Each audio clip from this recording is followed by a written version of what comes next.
आज से कौन कौन मदीने गया है वो हाथ खड़ा करे।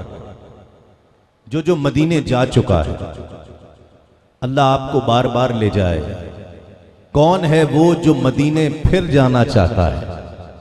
सब जाना चाहते हैं, अल्लाह आपको ले जाए। अब तो मुतव्वे उस तरफ मुंह नहीं करने देते हैं। वो समझते हैं कि अगर दुआ इस तरफ मुंह करके करोगे तो कबूल नहीं होगी। माज अल्लाह वो ये समझते हैं कि अल्लाह हर तरफ है, इस तरफ नहीं है। मैं आपको बात बता रहा हूं आज से 70-80 साल पहले की।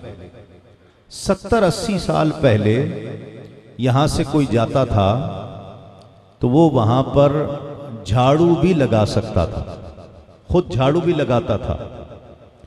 एक बड़े अफसर सरकारी ओहदे से रिटायर हो गए और उन्हें ख्याल आया कि बाकी उम्र मदीने में गुजारी जाए, लेकिन अकीदे में जरा गुलाबी थे, सुर्ख थे। अकीदा पक्का नहीं था, मजबूत नहीं था, टनाटन नहीं था।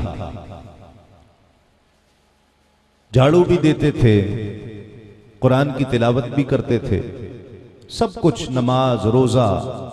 और ये ख्याल रहता था कि कब्र की खिदमत कर रहा हूं, हुजूर आए, अपना पैगाम देकर माज अल्लाह चले गए, खत्म हो गया। ये ख्याल था। एक दिन बैठे, जब 4-6 महीने गुजर गए तो अपना सब कुछ छोड़ छाड़ कर पाकिस्तान से मदीनातुल मुनव्वरा शिफ्ट हो गए थे। पढ़े लिखे आदमी थे, दुनियादार आदमी थे, सरकारी ऑफिसर थे, रिटायर हुए तो वहां चले गए। सुन रहे हैं ना आप? कौन कौन सुन रहा है? सुनेंगे तो वो सुनाऊंगा जो आप मुझसे फरमाइश कर रहे हैं। ये बात पहले सुने, फिर उसके बाद आपकी फरमाइशें सुनाऊंगा। एक दिन हुजूर के रोजे के सामने बैठकर जालियों के सामने कुछ तिलावत कर रहे थे कि एक शख्स आया, अरबी बद्दू, काला रंग, अजीब सा हुलिया, और आकर उसने रोजे की जावली के सामने खड़े होकर सरकार से मुखातिब होकर अरबी में कुछ कहा। तो वो जो पाकिस्तानी था उसने भी सर उठाकर देखा कि कौन है और क्या कह रहा है। अभी हैरान हो रहे थे, अब मैं देखना चाहता हूं कि तवज्जो किस किस की है और किस की जुबान से सुभान अल्लाह निकलेगी जहां निकलनी चाहिए। अभी वो इसी बात पर हैरान था कि ये कौन शख्स है और क्या कह रहा है, कि हैरत की इंतहा न रही जब उसने ये देखा कि उसने सिर्फ नहीं कहा है बल्कि रोजे की जाली से हुजूर की आवाज में उसे कोई जवाब भी आता है। जवाब आया और वो जवाब लेकर पलटकर वापस चला गया। ख्याल आया पाकिस्तानी के, शैतान ने हमला किया कि शायद ये अरबी है, मैं अजमी हूं, इसलिए इस पर करम ज्यादा है, इसकी बात सुन ली गई है और मेरी नहीं सुनी गई। मैं इतने अरसे से बैठा हूं।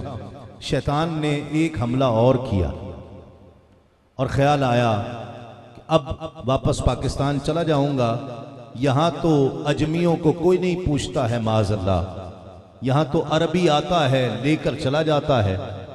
इसे जिंदा सवाल का जवाब आ गया, मुझे तो सरकार ने कभी सोई आंख से जलवा नहीं दिखाया, ख्वाब में जलवा नहीं दिखाया।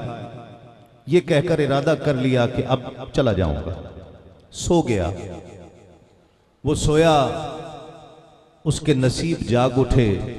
आमिना का लाल ख्वाब में जलवागर होता है और फरमाते हैं कि जा रहे हो, कुछ अर्ज नहीं कर सका, क्या कहता। आका अलैहिस्सलातु वस्सलाम ने फरमाया कि जानते हो वो शख्स कौन था और किस लिए मेरे पास आया था और मुझसे उसने क्या कहा और मैंने उसे क्या कहा। अर्ज किया या रसूल अल्लाह, आप बेहतर जानते हैं। सुनिएगा, सर के कानों से नहीं, दिल के कानों से। ये जो जुमला मैं कहने जा रहा हूं, मैंने इसी जुमले के लिए सारा वाकया सुनाया है। ये इस जुमले का, ये इस वाकये का हासिल है, इस बात का हासिल है। मैं देखना चाहता हूं कि ये जुमला कौन कौन दिल के कानों से सुनेगा। काश हमें ऐसा यकीन मिल जाए। सरकार ने फरमाया, जानते हो वो कौन था और उसने क्या कहा और मैंने उसे क्या जवाब दिया। अर्ज किया या रसूलल्लाह, आप बेहतर जानते हैं।